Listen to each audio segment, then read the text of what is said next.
एक बार फिर से वही डरावना ट्रेंड जो धीरे धीरे देश भर में फैल रहा है, डिजिटल अरेस्ट स्कैम। लेकिन इस बार कुछ अलग हुआ।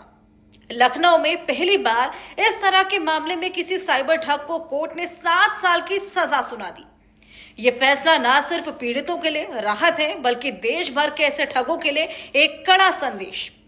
आप जरा सोचिए, कोई कॉल करता है, खुद को सीबीआई या क्राइम ब्रांच का अधिकारी बताता है और कहता है कि आप किसी क्रिमिनल केस में फंसे हुए हैं।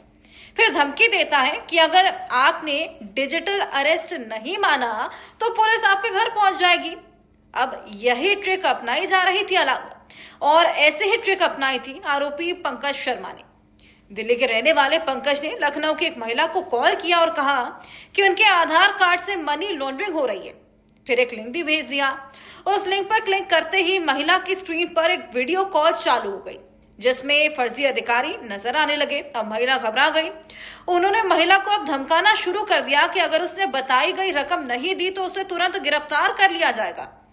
अब डर और घबराहट में महिला ने करीब 2,36,000 रुपए ट्रांसफर कर दिए। देखिए महिला कितनी हड़बड़ा गई थी।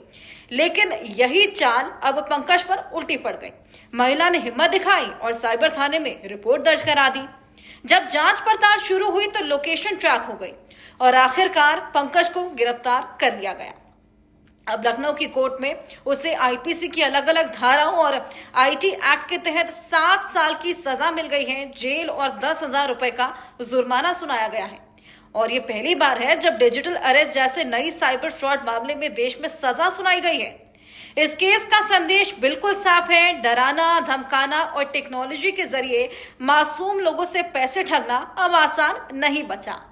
अगर आपके पास भी कभी किसी भी अधिकारी के इस नाम से वीडियो कॉल आता है, कोई स्कैम कॉल आता है, आपको डिजिटल अरेस्ट का डर दिखाता है, आपको धमकाने की कोशिश करता है, तो डरिएगा मत।